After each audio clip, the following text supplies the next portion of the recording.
लहलहाती फसलों से धरती, हर चेहरे पर है मुस्कान। खुशहाल हुआ है अपना किसान, पंजाब किसान। पंजाब सरकार किसानों की बेहतरी के लिए प्रतिबद्ध है। खाद, बीज और बिजली की आपूर्ति से लेकर फसलों का उचित मूल्य सुनिश्चित करने तक हर जरूरी कदम उठाए जा रहे हैं ताकि किसानों को अधिक लाभ मिले।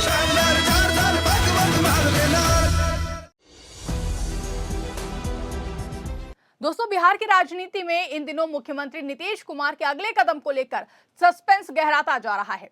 राज्यसभा के लिए उनका चुना जाना इस चर्चा को और भी ज्यादा तेज कर गया है।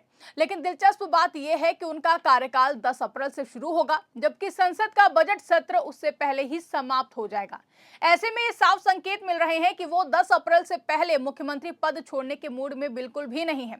अगर वो संसद में सक्रिय भूमिका निभाते भी हैं तो वो मॉनसून सत्र के दौरान ही संभव हो पाएगा, क्योंकि संवैधानिक प्रावधान भी उन्हें समय देता है। एमएलसी पद से इस्तीफा देने के बाद वो 6 महीने तक मुख्यमंत्री बने रह सकते हैं। इसी बीच जेडीयू के भीतर से भी ये दबाव लगातार बन रहा है कि नेतृत्व उनके हाथ में ही बना रहे। इसके साथ ही हाल ही में उनकी समृद्धि यात्रा की दोबारा शुरुआत ने अटकलों को और भी ज्यादा हवा दे दी है, जिसके बाद सवाल उठा कि क्या ये संकेत है कि नीतीश कुमार ने अपना मन बदल लिया है और कुर्सी बरकरार रखने की तैयारी में है। अब सबकी नजर 25 मार्च पर टिक गई है, जब जेडीयू के अंदर इस मुद्दे पर बड़ा फैसला लिया जा सकता है। और इस खास रिपोर्ट में आज हम इसी राजनीतिक हलचल पर करेंगे चर्चा। नमस्कार, आप देखना शुरू कर चुके 4PM न्यूज नेटवर्क और मैं हूं आपके साथ आकांक्षा यादव। दोस्तों, बिहार की राजनीति एक बार फिर से उसी मोड़ पर खड़ी है जहां हर बयान, हर संकेत और हर चुप्पी अपने आप में एक बड़ा संदेश बन जाती है। सवाल सीधा है कि क्या नीतीश कुमार मुख्यमंत्री की कुर्सी छोड़ने वाले हैं या फिर यह सिर्फ सियासी अटकलों का खेल है। क्योंकि इन दिनों बिहार की सियासत की जो तस्वीर है उसे और मौजूदा बयानों को देखें तो तस्वीर जितनी साफ दिखाई देती है उतनी है नहीं, बल्कि इसके उलट मामला और भी ज्यादा उलझता हुआ दिखाई दे रहा है। दरअसल सीएम नीतीश कुमार के राज्यसभा चुनाव में चुने जाने के बाद से ही ये चर्चा तेज हो गई थी कि नीतीश कुमार जल्द ही दिल्ली का रुख कर सकते हैं। 10 अप्रैल से उनका राज्यसभा कार्यकाल शुरू होना है। ऐसे में सवाल उठने लगे कि क्या नीतीश कुमार उससे पहले ही मुख्यमंत्री पद छोड़ देंगे।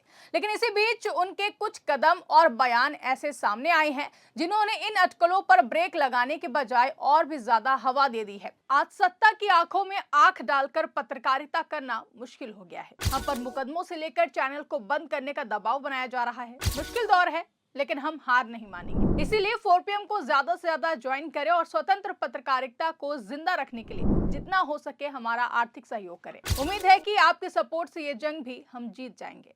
सबसे ज्यादा चर्चा उस वक्त हुई जब नीतीश कुमार अपनी समृद्धि यात्रा के दौरान जमुई पहुंचे।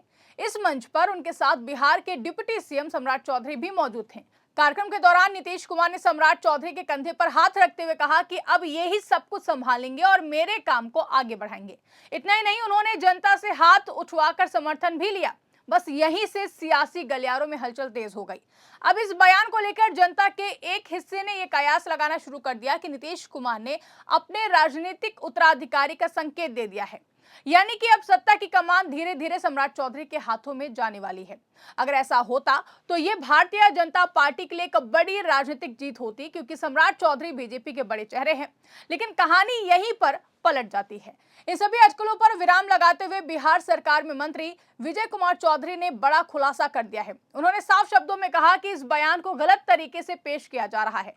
विजय चौधरी खुद उस कार्यक्रम में मौजूद थे। उन्होंने कहा कि मुख्यमंत्री का ऐसा कोई भी इरादा नहीं था कि वो किसी को अपना उत्तराधिकारी घोषित करें। विजय कुमार चौधरी ने यह भी बताया कि नीतीश कुमार की ये पुरानी शैली रही है कि वो अपने साथ काम करने वाले नेताओं को सार्वजनिक मंच से प्रोत्साहित करते हैं। विजय कुमार चौधरी ने साथ ही साथ ये भी कहा कि सम्राट चौधरी उप मुख्यमंत्री के रूप में अच्छा काम कर रहे हैं, इसलिए मुख्यमंत्री ने उनकी तारीफ की और उन्हें आगे बढ़ाने के लिए प्रेरित किया है। इसका मतलब ये नहीं निकाला जाना चाहिए कि सत्ता हस्तांतरण का कोई फैसला हो चुका है। यहीं से इस पूरी कहानी का असली एंगल सामने आता है और सवाल उठता है कि क्या नीतीश कुमार वाकई मुख्यमंत्री की कुर्सी छोड़ने वाले हैं। दोस्तों अब यहाँ पर अगर हालात को ध्यान से देखें तो इसके उलट संकेत ज्यादा मजबूत नजर आते हैं। पहली बात, नीतीश कुमार ने खुद पार्टी संगठन पर अपनी पकड़ और मजबूत करने का फैसला किया है। वो एक बार फिर जेडीयू के राष्ट्रीय अध्यक्ष बनने जा रहे हैं। ये साफ संकेत है कि वो पार्टी की कमान अपने हाथ में ही रखना चाहते हैं। दूसरी बात, उनकी समृद्धि यात्रा को भी हल्के में नहीं लिया जा सकता है। अगर कोई नेता सक्रिय रूप से पूरे राज्य में घूमकर जन समर्थन जुटा रहा है तो इसका सीधा मतलब है कि वो अभी भी राज्य की राजनीति में अपनी भूमिका को लेकर गंभीर है। ये किसी विदाई यात्रा जैसा नहीं बल्कि ताकत दिखाने वाली राजनीतिक यात्रा ज्यादा लगती है। तीसरी और सबसे अहम बात है टाइमिंग। अगर नीतीश कुमार को मुख्यमंत्री पद छोड़ना ही होता तो वो पहले ही इसका संकेत दे सकते थे, लेकिन अभी तक उन्होंने ऐसा कोई भी स्पष्ट कदम नहीं उठाया है। उल्टा वो लगातार अपने फैसलों को टालते हुए नजर आ रहे हैं। इससे ये संकेत मिलता है कि वो जल्दबाजी में कोई भी फैसला लेने के मूड में बिल्कुल भी नहीं है। अब यहाँ सबसे बड़ा सवाल बीजेपी को लेकर खड़ा होता है। अगर नीतीश कुमार मुख्यमंत्री पद नहीं छोड़ते हैं तो इसका सीधा असर बीजेपी की रणनीति पर पड़ता हुआ दिखाई दे सकता है। लंबे समय से चर्चा थी कि बीजेपी बिहार में अपना मुख्यमंत्री बनाना चाहती है, लेकिन अगर नीतीश कुमार कुर्सी पर बने रहते हैं तो भाजपा का यह प्लान फिलहाल ठंडे बस्ते में जा सकता है। यानी कि नीतीश कुमार का हर कदम बीजेपी के लिए एक तरह की सस्पेंस की कहानी बन चुका है।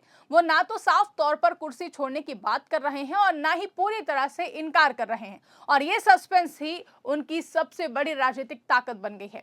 इसे लेकर राजनीतिक विश्लेषकों का कहना है कि नीतीश कुमार इस वक्त वेट एंड वॉच की रणनीति पर काम कर रहे हैं। वो देखना चाहते हैं कि आने वाले समय में राष्ट्रीय और राज्य स्तर पर सियासी समीकरण कैसे बदलते हैं।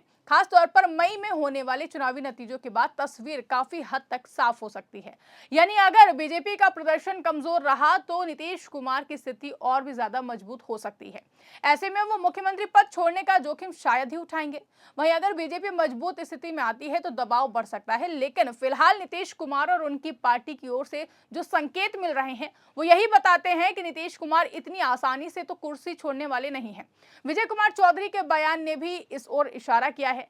विजय कुमार चौधरी ने न सिर्फ अटकलों को खारिज किया बल्कि ये भी साफ कर दिया कि पार्टी के अंदर अभी नेतृत्व परिवर्तन को लेकर कोई भी आधिकारिक चर्चा नहीं है।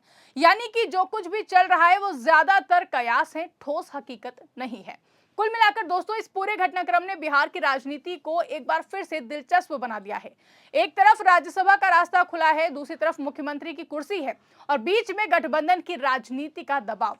लेकिन अगर मौजूदा संकेतों को जोड़कर देखें तो कहानी का निष्कर्ष यही निकलता है कि नीतीश कुमार अभी खेल खत्म करने के मूड में बिल्कुल भी नहीं है, बल्कि वो खेल को अपने हिसाब से लंबा खींच रहे हैं। और यही वजह है कि आज सबसे बड़ा सवाल यही बन गया है कि क्या नीतीश कुमार मुख्यमंत्री की कुर्सी छोड़ेंगे। फिलहाल जो हालात हैं वो यही कहते हैं कि नीतीश कुमार ना सिर्फ कुर्सी पर बने रह सकते हैं बल्कि उन्होंने अपने एक एक कदम से बीजेपी की टेंशन बढ़ाकर रख दी है। फिलहाल आपको क्या कुछ लगता है, आपकी क्या राय है, कमेंट करके हमें जरूर बताइएगा। फिलहाल के लिए इस खबर में बस इतना ही। अगर वीडियो पसंद आई हो तो वीडियो को ज्यादा से ज्यादा लाइक और शेयर करना ना भूलें। चैनल पर नए हैं तो चैनल को सब्सक्राइब जरूर कर लें और देखते रहिए 4 PM न्यूज नेटवर्क।